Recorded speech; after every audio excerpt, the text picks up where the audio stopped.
Jesus, if you do not renounce your words, we will have no choice but to follow the law of Moses.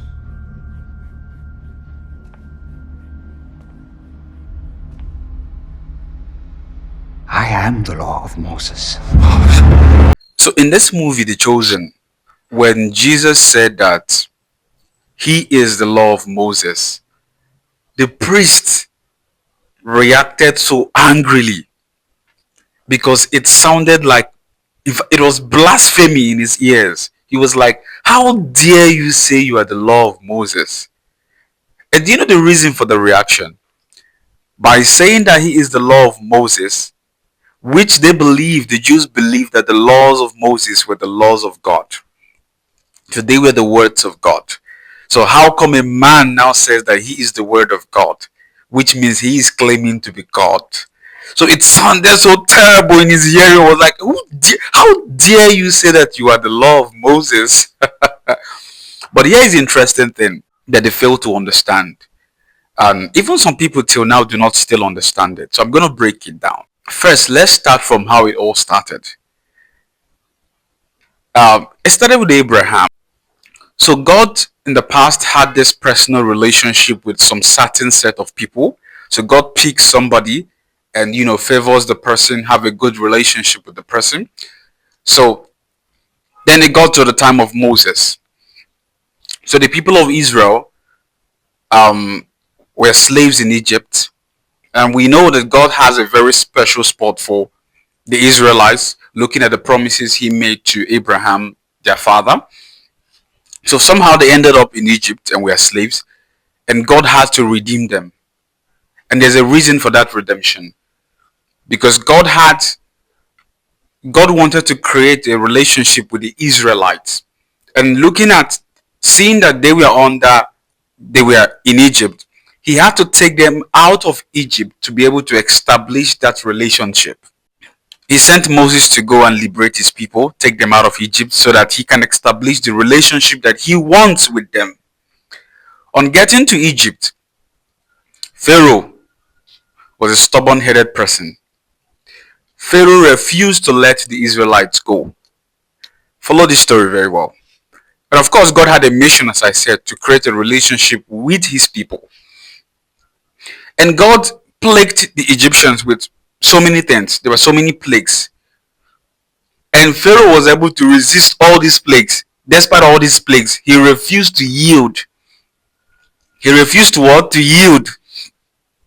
Not until the last one that broke the straw that broke the camel's back.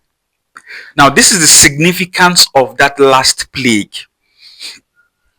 So, God told, that's the Passover feast, where the angel of death passed and, did this thing.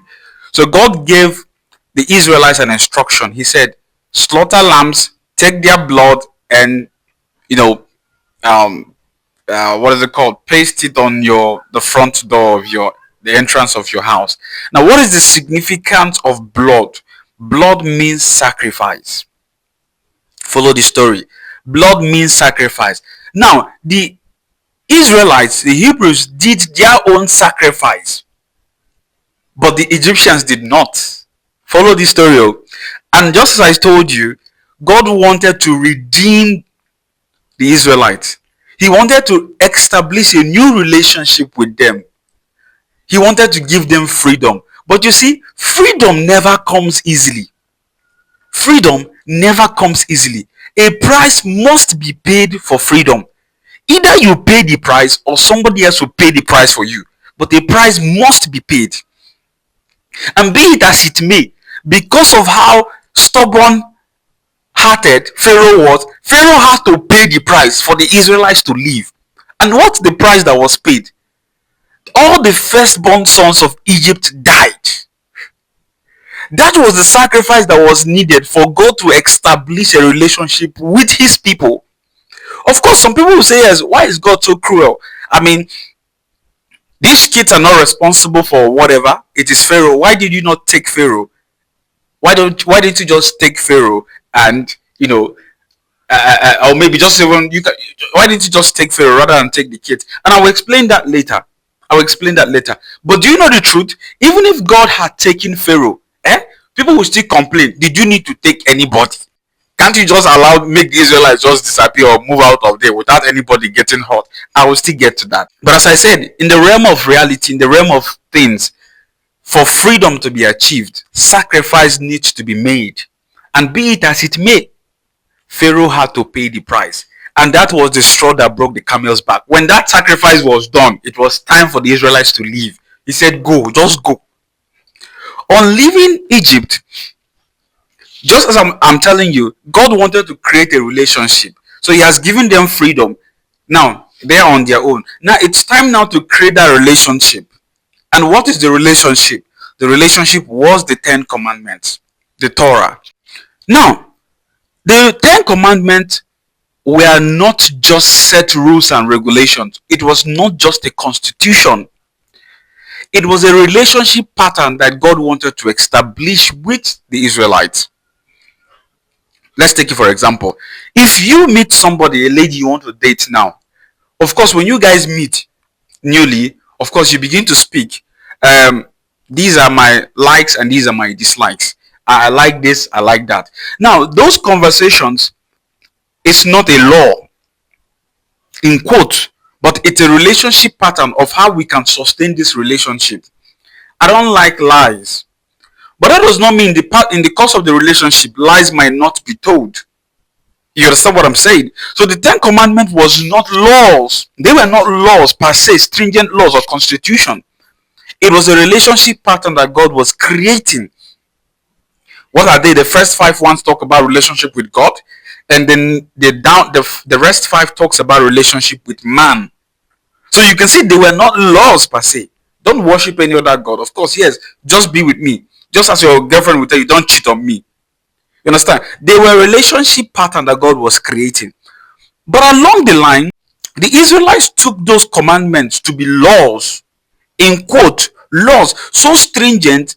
And also, Moses, in a way, because of how hot-tempered he was and his love for God, made those laws very stringent. That there were implications for disobedience of those laws. So some of those implications, some of those implications for the disobedience, penalties, were not really what God designed. It was Moses, out of his love and desire to worship God, had to set those standards that if you do this, this is what will come for you. Because a God will not create somebody and say stone the person to death. So this was Moses creating some stringent policies that can uphold that law. He wanted them to be steadfast because, of course, he saw how the Israelites grumbled. Oh, you brought us here for us to die. Despite seeing everything that God has done for them, they still grumbled. Somehow he had to set a standard for them to maintain this law, because he knows that if you leave these people with just this thing, they will still mess up. They will still mess up. So Moses had to make it very, very, very, very stringent for them to obey, so that they don't go astray. They don't do contrary to it. That's why he set those standards. But they were not really laws. They were not really laws per se. It was a relationship pattern that God wanted to create. So fast forward, the Jews or the Israelites still held on to these things like laws, that if they see, oh, you committed adultery, we'll stone you to death and all those stuff. So they kept up with that pattern. And somehow, as I said, the relationship was still between God and the Israelites. It was still just God and Israelites that were still dealing. But along the line, God wanted now to create a relationship that is wider and not just based on laws, which they've carried over the years. They've carried these laws in their head, that they were more interested in the laws rather than the relationship. Follow me, oh. They were more interested in the laws rather than the relationship. Just as I'm giving an analogy, you might be in a relationship, your girlfriend says, don't do that. You are just in there obeying those laws, but your mind no really did the relationship per se. In all honesty, you are just abiding by the laws, not understanding what they are. You are just there because you have been given some laws to obey. I just must obey this law, not even understanding what is the essence of obeying this law. Of course, it was to create a relationship with God, something that will keep you clean, that will make the relationship move peacefully. But they were more interested in obeying the laws than having a better relationship with God. That's why somebody mess up, you want to stone the person to death. That's not what God wants. And how would God address this issue? Should he send another prophet? He has sent so many prophets. Still, they were still stringent on whatever they believed in. Should he send another prophet? Should another sacrifice be made just the way it was made initially? The firstborn sons of Egypt died for a new relationship to be established. Because for a new relationship to be established, sacrifice needs to be made. So this time around, what would he do? Should he take another sacrifice? Should somebody else have to die? That's when he thought about it and said, let me the word, let me the word, let me the commandment now come. You get the logic now. So this time around, I'm not going to send somebody. I'm not going to send anybody. Let me address this issue once and for all. Let me make them understand why I put in these laws. Let me explain to them what it's all about. That's why the law now had to come. That's why he said, I am the law of Moses. The guy grumbled. So you understand it now. The law now had to come to adjust the law, to make the law known to you better. So there are two reasons. The law was coming now. But of course, he said the law was not for the Jews, but for the Gentiles. So the Jews already have a law that they have glued themselves to. They don't want to depart from that law. But you see, God wanted to establish a new law that would not only encompass the Jews, but also the Gentiles. So people that say, well, you're not Israelites, you are Gentiles. You're not Israelites, you are Gentiles. But you see, the mission was to carry everybody along. Inclusion. The new mission was to include everybody, not just the Jews anymore. So the new law that was coming was not just coming for a particular people. He was coming with a new law that would encompass everybody. And mind you, these laws were not just constitutions. This law was a relationship pattern. I want us to have a relationship. But this time, he wanted to have a relationship not just with the Israelites, but with everybody, both the Jews and the Gentiles. And what would have been the best way for that law to come? It will still come from the Jewish tradition. And he will now break it and say, this is what I'm trying to say, that you people are misconcepting. That's what Jesus did all through his life. Trying to break the law down to death. That's why they were angry. Oh, you have come to scatter. No, he didn't come to scatter the law. He came to make you understand it better. You understand me now? He came to make the law very understandable. And as I said, it was an inclusion pattern. A new relationship had to be established. This time, remember, for God to establish relationship with the Israelites, sacrifice needed to be done. All the firstborn sons of Pharaoh had to die. So this time around, the law had to come. The law had to come. And of course, the intention now is not to sacrifice anybody. No. We don't want anybody, because you always grumble. Why would you sacrifice? No. This time around, the law had to come. And of course, based on how human instincts work, in what form or shape do you want this law to come? You wanted it to come in scrolls? You wanted it to come in tablets the way Moses brought the other time? No. He said, no, this time around, they will still misconcept it if it comes in a scroll. If it comes in a tablet, they will still misconcept it. That's why it had to come in flesh. See, follow me. See, this wisdom is coming from a divine place. So you have to follow me. So what's the best way that this law can come? Should it come in a scroll? Should it come just see people just see it in the sky? People will still misunderstand it. The one that came in a tablet, they misunderstood it. So no matter what form or pattern it comes, they will still misunderstand it. So it had to come flesh. It had to come in flesh for a better comprehension.